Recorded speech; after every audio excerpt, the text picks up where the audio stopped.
isn't it? Anyway, my point is, God is at work, amen? He wants us to join him in his great passion to reach more and more people with the good news of Jesus. And I want to share a few words from verses in 2 Corinthians chapter 5. If you have a Bible, you might want to turn there.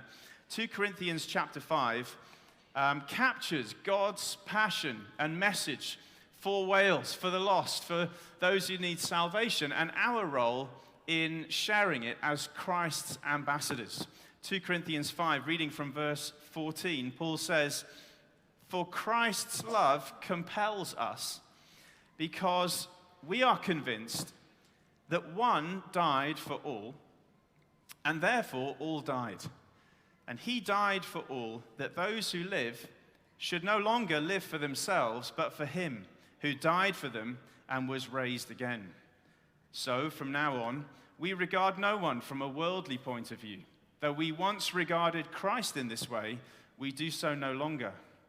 Therefore, if anyone is in Christ, the new creation has come. The old has gone, and the new is here. All this is from God, who reconciled us to himself through Christ and gave us the ministry of reconciliation. That God was reconciling the world to himself in Christ, not counting people's sins against them. And he has committed to us the message of reconciliation. We are therefore Christ's ambassadors, as though God were making his appeal through us. We implore you, on Christ's behalf, be reconciled to God. God made him who had no sin to be sin for us, so that in him we might become the righteousness of God." 3 brief points I wanted to pull out of this passage to motivate us for our mission. And the first of those is, what is our motivation? And Paul says it is that the love of Christ compels us. The words he uses, the New Testament was written originally in Greek, and the Greek word that Paul uses here is a very strong word. It could perhaps best be translated as the love of Christ controls us. My friend Owen was telling me that in the Old Welsh translation, it's gorfodini, which means the love of Christ not just controls us, but almost forces us. There's this compelling power of God's love that means it's almost like Paul saying, I feel like I've fallen into a white water river and I can't help but be carried along by it. If you've ever fallen in fast-flowing water, you'll know what that feels like physically. But if you've ever fallen in love, you'll know what this feels like emotionally. Have you ever fallen in love? I have, and now I'm married to her. And I was thinking about when I first met Charlotte, and I was having my year out, my blwyddyn gap, Annaballa in Coleg Abala. I thought that might get a cheer, and this is just 3 or 4 years ago. And at the end of my year, I was doing the outdoor activities, and we had a group of German students come actually to learn English. And I took a fancy to one of the English teachers. And I remember the moment when I first locked onto Charlotte, because we were going up a mountain. We were meant to be taking these German kids up a mountain. And somehow I got talking to Charlotte at the front, and I was in charge. I was the responsible adult, right? And I got talking to Charlotte, and I completely forgot about the Germans. And literally, we reached the summit of the mountain, and that was the first time. I was so engrossed with this cute blonde girl that I was so engrossed that I was the first time when I looked back, and to my horror, I saw they were all just spread out lower down the mountain. Completely irresponsible. I sort of managed to deflect the guilt, and I turned it on them. I remember shouting it then, "Come on, this is dangerous. Ki Achtung." Trying to make it sound as if it was their fault. But really, I just dropped the ball because I'd been compelled by this new desire for someone that I have gone on to marry. And I'm still full of love for Charlotte. But my point is more, when Christ's love comes into our lives, Paul describes it almost in that emotional terms. It compels you. It distracts you. It sweeps you off your feet and carries you to live a life that you were never otherwise going to live, a life that is devoted to Jesus. Now, don't you think that whatever else happens today, if all of us were compelled today by the love of Christ, Wales would feel the difference. There's enough quantity in this room for Wales. The issue is the quality, isn't it? It's the intensity of our love. And that Paul says the love of Christ compels us. One scholar referred to Paul's relationship with Jesus, and he said, always love this phrase. The scholar said it's as if, and this scholar wasn't a Christian, but he just observed how Paul described his relationship with Jesus, and he said it's as if Jesus was Paul's magnificent obsession. I've always loved that idea, that Christ should be our magnificent obsession. We should be like that guy that's got the girl of his dreams and can't stop talking about her. You know, that's the kind of relationship that Paul had about Jesus. Wherever he went and whatever happened to him, he was no longer particularly concerned about himself. He just loved Jesus and he wanted everyone to hear about Jesus. So if Paul faces, just before Christmas, we went to Malta as a family, and I was reflecting on the story of Paul, you know, washed up on the shores in a shipwreck, bitten by a snake when he tries to put some wood on the fire, and yet you just can't stop Paul talking about Jesus. None of that was meant to happen. His life was a disaster, humanly speaking, and yet the whole of Malta will hear about Jesus if Paul gets washed up there. You see, that's what it looks like when someone has Jesus as their magnificent obsession. The love of Christ compels them, and everyone's going to hear about Jesus if they end up in your neighborhood. That's the kind of intensity that we want to have, isn't it, for the good news of Jesus. This is our motivation. Not that we have to, but we can't help but share about the one who is our magnificent obsession. And Paul goes on to give his specific reason for this. Verse 15, he says, "And he died, Christ died for all, that those who live should no longer live for themselves, but for him who died for them and was raised again." To come to know Jesus is to come to the awareness that someone, and not just anyone, but the Son of God, loved me so much that he died for me. Now, if you actually believe that, you will not be the same again. If you are the same, you haven't really believed it. Because when you really believe that God's own Son bled and died for you, what does Paul say? Well, we no longer live for ourselves. How could we? How could life be simply a small enterprise of trying to be as comfortable, safe, and have as many treats as I can? How could you possibly live like that if you actually believe that the Son of God bled and died for you? No, you can no longer live for yourself, but for him who died for you and was raised again. This is New Testament Christianity. It sweeps you off your feet and catches you up into a mission that is all about making Christ known in every way possible. And what will other people think of you if Christ's love compels you? Other people will think you're out of your mind. And that is a fairly safe test that you are a normal Christian. It's not normal for everyone else to think you're normal. It is normal when other people think that you're slightly loopy in the decisions that you make, because everyone else is living for themselves. But if you understand that he died for you, we no longer live for ourselves. And so Paul says in verse 13, just before where I read, he says, if we are, quote, out of our mind, it is for Christ's sake. So if this year or if recently you've just taken a bit of flack, maybe even from those close to you who think some of the decisions you're making are a bit crazy because you're surrendering your own interests to follow the cause of Christ, you are a normal Christian. And if everyone else thinks that you're really succeeding and you're living a great life and you must be so comfortable and enjoying yourself, if the world thinks that of us, we're probably not living for Christ. Is that fair? I think that's fair. If the world thinks that we're living a comfortable, enjoyable, successful life, we're probably not living fully for Christ. You should be right on the edge of what the world thinks is on the normal spectrum. Because we are following Jesus Christ. I think of my own mum, who's here somewhere today. I don't know where she is, but my own mum making an amazing decision just to, whilst living in a sort of safer suburb area, just to support a good friend of ours die by just going down into the toughest part of Cardiff and being part of a church there. And I know some of her neighbors think, you're out of your mind, you know? At your age, what are you doing? Risking yourself. It's like, no, this is the love of Christ, isn't it? It compels us to do things that we otherwise would never think of. Out of our comfort zone, sharing his message and his truth. This is the kind of Christianity that we are called to live. When we understand what he's done for us, we're carried along by his love. And yet, I have to be honest, I don't always live in this place. My heart can flow into stagnant waters sometimes, where I know that it's true, but I don't feel it. Is anyone else like this? And I think one of the things I want to stir up in our hearts is just this feeling again, this desire for Jesus. I preached recently, actually, on the cross of Christ, on why Christ died.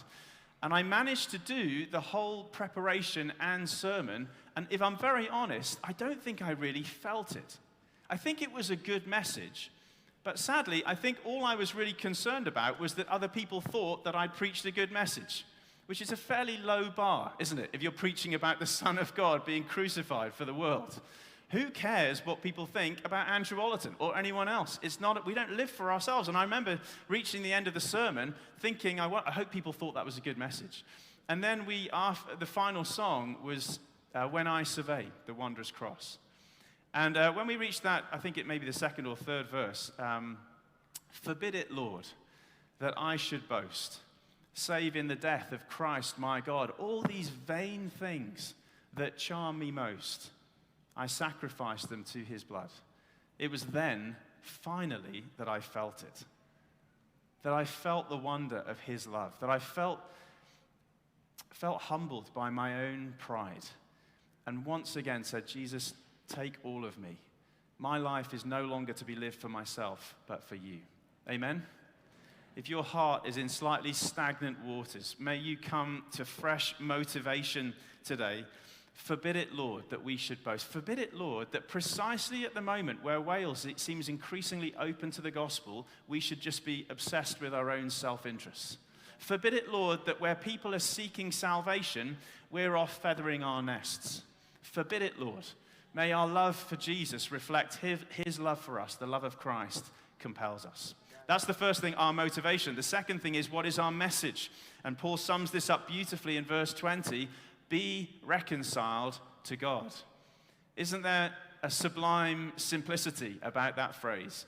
The message of Christianity is that that Wales needs to be reconciled, every person reconciled to God. This implies that there is alienation. If you need to be reconciled, it's because in some way you are estranged or alienated or excluded. The relationship's broken. Sin has broken our relationship with God. And at the heart of the gospel is what God has done to repair that relationship. Imagine this hand represents our lives and that this dark cloth represents our sin. God around us is, if you like, cut off from us, or we are cut off from God because of the darkness, because of the things in our lives that have alienated us from God. But look at what Paul says in verse 21. I think this is one of the most beautiful distilled gospel statements, the gospel in a nutshell. Verse 21, what does Paul say? God made him who had no sin. Imagine now that this hand represents the perfect righteousness of Jesus. You couldn't get more black and white than us and Christ. He lived the perfect life that we have not lived. But what does Paul say on the cross? It's as if God made him who had no sin to be sin for us. On the cross, he was engulfed in our darkness. That's why he cried, the one who had never been separate from the Father, my God, why have you forsaken me? God made him who had no sin to be sin for us, so that in him we might become the righteousness of Christ. Isn't that amazing? That the righteousness of Jesus, he took our wrong so that we might be clothed in his right, his righteousness. So that the Father may look upon us and say, I love you as my own Son, Jesus Christ himself. You are as much the children of God as Jesus, because you are clothed in the very righteousness of Christ. You are described as co-heirs with Christ. Isn't that extraordinary? I mean, if you only knew the things that I've thought, said, and done, let alone the things you've thought, said, and done. What a mystery the gospel is, that we should be made the people of God, clothed in his righteousness. Now, when you experience this, when you are clothed in the beauty and the love of Jesus, you can't help but want other people to hear this message. And that's why Paul says, having experienced it himself, he says, now we are to tell everyone, you can be reconciled to God. And when someone experiences this, it will radically change their life. Verse 17, what does Paul say? If anyone is in Christ, they are a new creation. The old has gone. The old has gone. God will, because he counted our sins against Christ, Paul says he will no longer count our sins against us. And instead, the old has gone. Behold, new, beautiful life has come from Jesus. Again, I think of people this year who have experienced this transformation. And that's where I sort of think, gosh, we've got to get this message out there.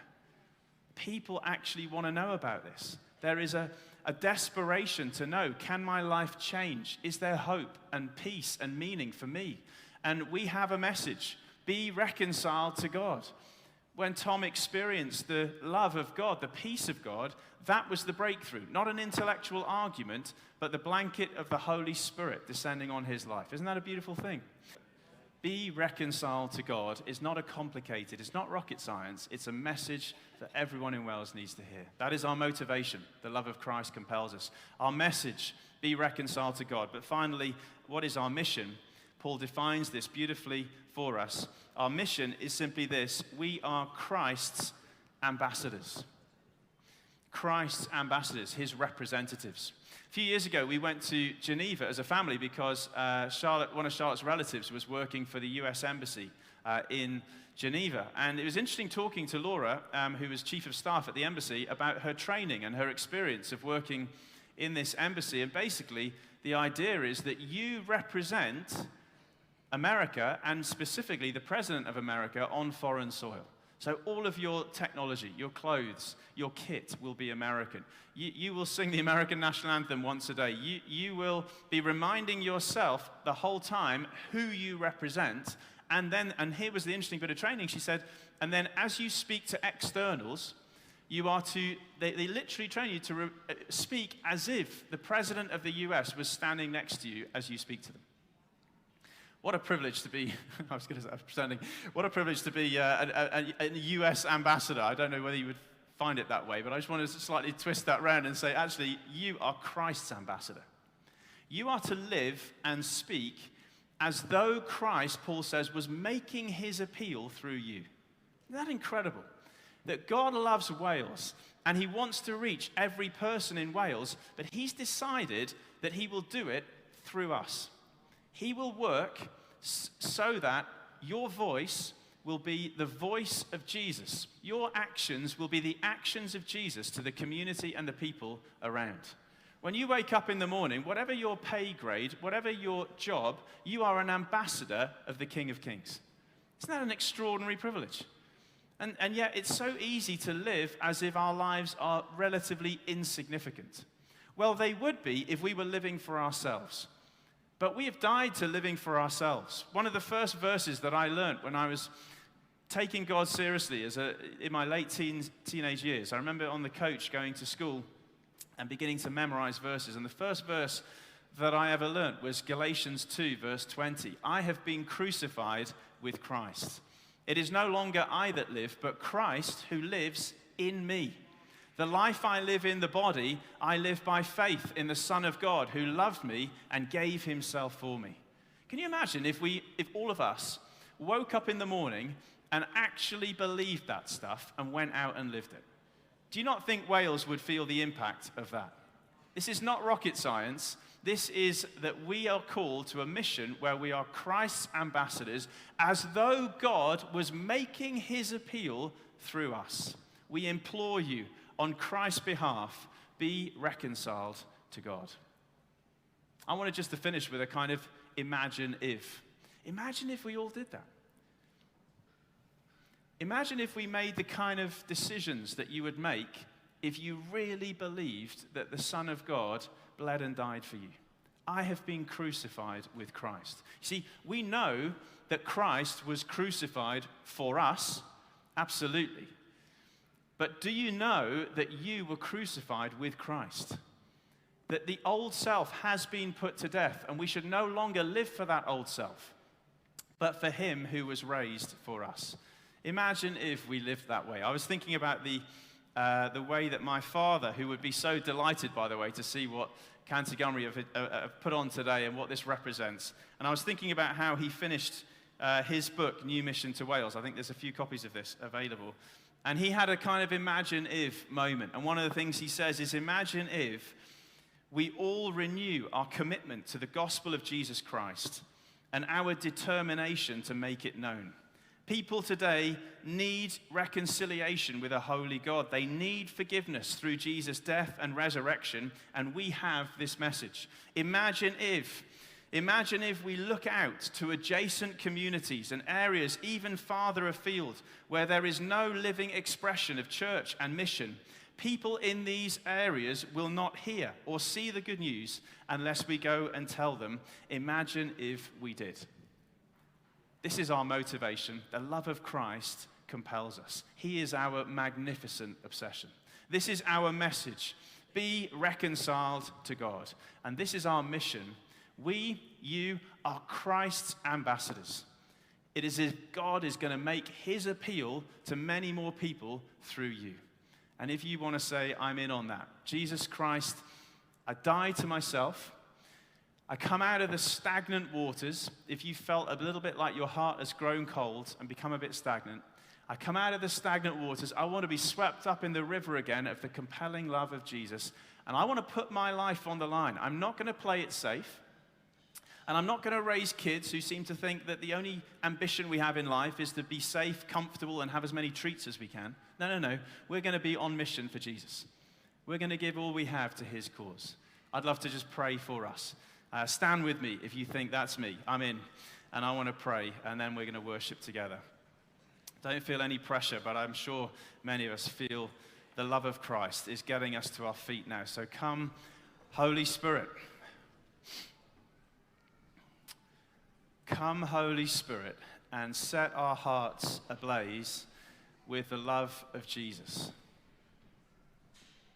Come, Holy Spirit, and drive out the fears that stop us. Come, Holy Spirit, and turn our complacency into the kindling that you can set on fire with your gospel. Forbid it, Lord, that when people in Wales want to hear the gospel, we're not there for them because we're too busy with our own stuff. Forbid it, Lord, that when people are even thinking of harming themselves because they think there's no hope, we're not there for them. Heavenly Father, thank you that you came for us when we had no hope. Thank you, Lord Jesus, that you bled and died to reconcile us to God. Thank you that you were willing that you who had no sin would be made sin for us, so that we who had all the sin would be made righteous by you. Thank you for your rescue plan. Thank you for salvation. Now, Father, by the power of your Holy Spirit, set our hearts ablaze, that Wales may hear the message of hope. Be reconciled to God. Amen.